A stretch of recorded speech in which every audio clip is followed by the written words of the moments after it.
How to become good at trading? Recently, I've been asked this question. How to become good at trading? And this is a very good question because I was thinking about it. What makes you good at trading? And my first thought was risk management. To become good at trading, you need to manage your risk effectively. So you need to ensure that you risk only small percentage of your total risk capital on a single trade. Personally, I only risk maximum of 1% of my risk capital on a single trade. But risk management is very important. The other part, when it comes to how to become good at trading, it's experience. You need to spend hours to look at charts. You need to understand the price action. You need to understand the specific asset that you trade. And this is why it's a very good idea to start trading with only one asset, because this is when you can have a relationship with this asset. And I will compare this to your best friend. So when you meet someone, you don't know what this person thinks, but if you know this person for years, this is when you could read this person's mind. You can communicate without even saying a word. You can just look at each other and you completely understand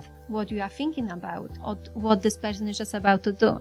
And this is when it comes to trading. When you develop a relationship with the asset that you trade, this is when you will be able to understand better how this asset behaves. Does this asset likes to, for example, have any impulsive moves? So this is what you understand after when you work the specific asset. And I started trading with a few assets, and then I decided that I will only stick to British pound.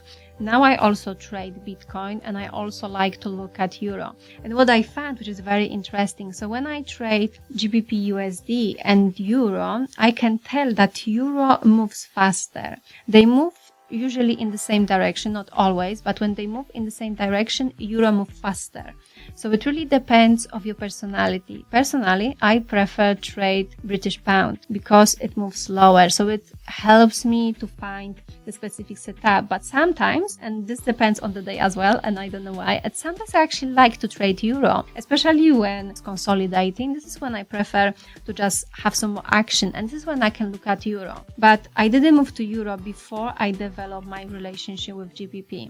And also what could help you, when you develop a relationship with an asset, you will be able, and it's going to be easier for you to develop a relationship with different assets. And whatever this asset is, because maybe you don't trade Forex, maybe you trade oil, or maybe you trade crypto, or maybe you trade futures. So whatever asset you trade, it's really good to just watch it for a long time. So now I can say that British pound is my best friend.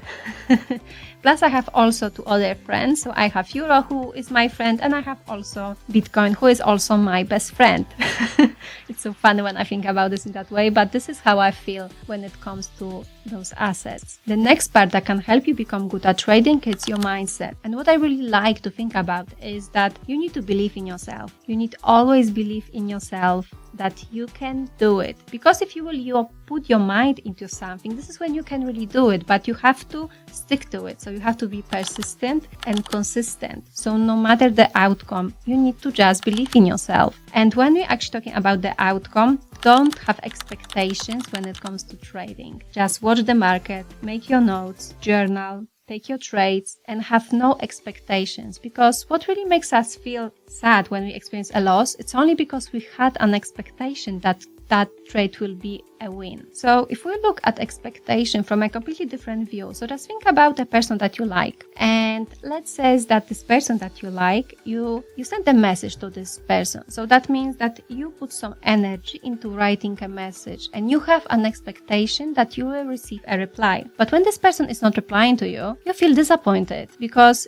you had an expectation and you believe that you will receive your energy back. And when I'm saying to receive your energy back, is that text that you will receive it back. And if you will just send a text without having an expectation if this person will reply or not, this is where you will just be completely fine because you didn't set any expectations and you are just not waiting for the outcome. So if we look at trading in exactly the same way, just don't expect anything. Just don't worry about the outcome. Just enjoy it. Just enjoy the journey and understand that everyone can do whatever they want. So if someone is not replying to you, that's fine. It's completely fine. Maybe that person is not the person that you should text him. Maybe there's someone else. And maybe it's exactly the same when it comes to trading. Maybe it's the wrong asset that you trade. Maybe you should look at someone else, or maybe not someone, but you know what I mean.